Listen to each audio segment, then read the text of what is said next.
¿Cómo anda, Delgado? ¿Bien? ¿Cómo estás, Tomás? ¿Anda bien? Qué ritmo, ¿eh? ¿Qué ritmo de la realidad? ¿Qué ritmo tiene la realidad, no?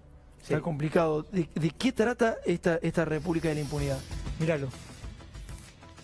El libro trata de salir un poquito de la contingencia, de la pelea de todos los días, y apunta a explicar que la impunidad no cae del cielo, no es una lluvia que nos baña y nos impermeabiliza, sino que es algo que se construye socialmente. Nosotros hemos construido, como argentinos, un país en el que el crimen no paga, y por eso existen las villas que mostrabas antes vos, por eso la sociedad es tan desigual, por eso hay tanta violencia, entre otras cosas porque nos hemos acostumbrado a vivir bajo el paradigma de la impunidad al que hemos construido los ciudadanos de a pie, los jueces, los fiscales, los periodistas, los abogados, los médicos, todos en la medida de su responsabilidad. Y tiene una... Trato de explicarlo cómo llegamos hasta ahí Antes de cómo eso, podemos salir. Antes de eso, yo leí tu libro Injusticia y uno ve básicamente lo que transmite, lo que me transmitió a mí ese libro y un poco lo que vos me transmitís, así como te vestís, porque sos fiscal y no hay fiscales que se vistan de esta manera, sos un tipo común. Es como que uno percibe que hay cierta dosis de...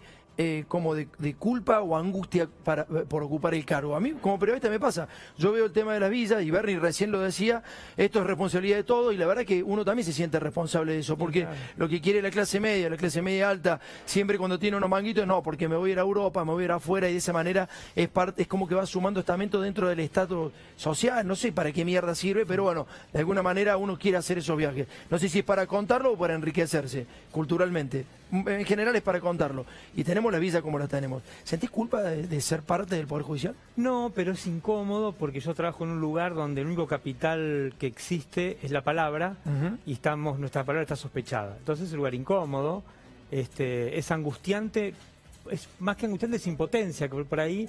Pero me parece que yo sueño aún con la República, que estudié muchos años, que era el republicanismo, y nuestra Constitución consagra, nos obliga a construir una República en la que podamos vivir vos, nuestros hijos, nuestros nietos, de una manera digna, todos, y no me resigno a eso. Y me parece que la pandemia, que es como un fantasma que recorre el mundo y la verdad nos deja desnudos y nos muestra tal como somos, se acaba el cuento, digamos, yo lo lamento por los políticos, pero se termina el cuento, digamos, es lo que se ve. Me parece que eso es un desafío que uno puede verlo como algo que nos cosifique, que nos mete un chaleco de fuerza, que nos entristezca, o también como la oportunidad que la generación nuestra nunca pensó que iba a tener, que era de hacer de nuevo el mundo.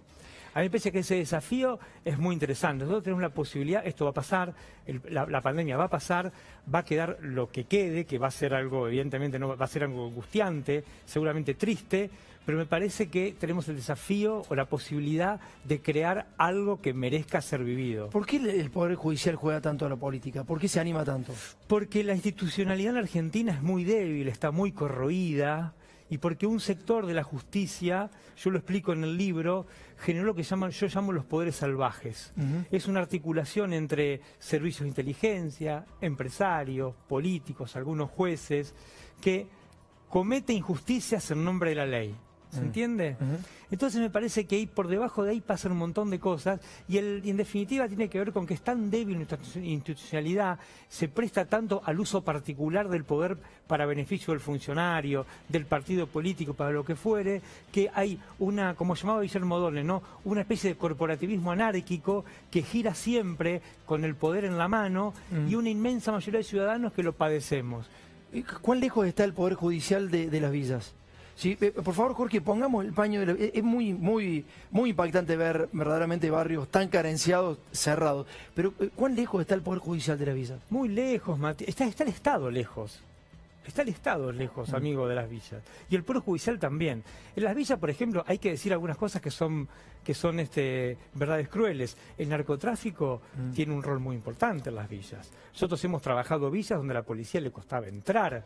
Tenía problemas para perseguir delitos comunes, ni hablar en la época de los secuestros. Yo recordaba con un amigo que cuando era la época de los secuestros en Argentina, hace 10 años más o menos, era tremendo cuando la víctima ingresaba a una villa, porque había lugares que la policía, aún genuinamente, con buena onda, no podía entrar. Claro. Digamos, pero eso no habla mal de la policía, habla mal de todos nosotros y de la lejanía que tiene el Estado de esos lugares, porque el Poder Judicial, la policía es quizá la última razón, porque es la fuerza justificada porque es la fuerza del Estado, pero es fuerza, no es hospitalidad, es un acto de fuerza. Y esa es la que no podía llegar. ¿Te imaginás vos lo que es hospitalario, lo que son los maestros, los médicos? Tienen una lejanía que no es culpa de las personas, es que hemos creado un sistema muy fragmentado, muy desigual y muy cruel. Yo, y con esto cierro la idea, hay que recordar que en la Revolución Francesa los revolucionarios nos decían que el primer derecho que había que garantizar y que no podíamos disponer nunca era el derecho a la existencia. El derecho a la existencia tiene que ver con que todos podamos tener dónde comer, dónde vivir,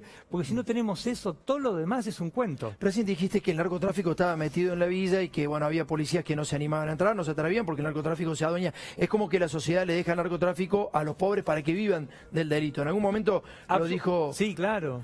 Yo te lo podría contar un día, si querés, hablamos de eso, de presos que nosotros tenemos. Digamos, no justifico nada, pero mujeres que están presas con sus hijos porque el marido vendía drogas, se quedaron con los chicos en la villa, no tenían qué comer y se ponen a vender drogas, no las justifico.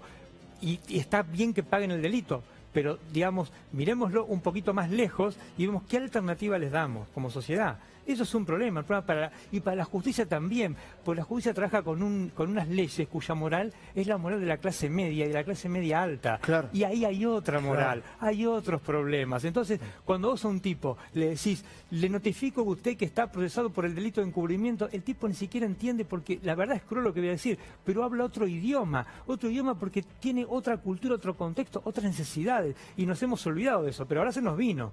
¿Por qué crees que Lorenzetti, si lo podés decir, si podés evaluar, o Lorenzetti o quien sea, dice que se está coartando las libertades individuales con la pandemia? Claramente sí, obviamente, nadie es libre en todo momento. Los estados pueden de alguna u otra manera regular nuestras libertades. Digo, nadie es libre, absolutamente libre, digamos, ¿no?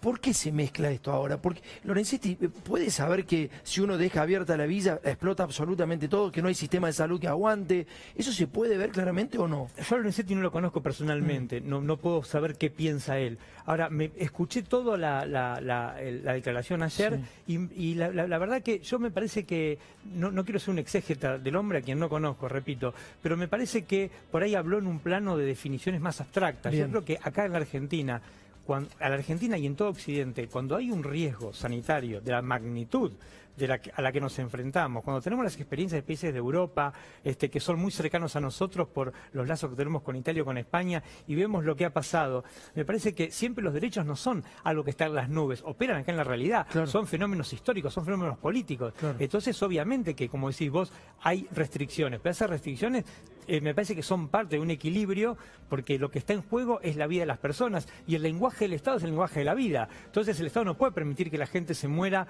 por coronavirus porque hay un derecho que es abstracto. No, el lenguaje del Estado es la vida, y tiene que preservar la vida de las personas, y en función de ese paradigma tratar de organizar un poco como se pueda toda esta convivencia, porque además no hay manual. Si ponemos en Google qué hacemos con el coronavirus, no nos sale ningún manual. Esto me parece que el mundo está aprendiendo. Federico, muchas gracias por haber venido. Vamos a leer República de la Impunidad, y una vez que lo leamos te traemos de nuevo para con muchísimo gusto. ¿Te parece? Con muchísimo gusto. Muchísimas gracias. Nos vamos a la tanda, dale.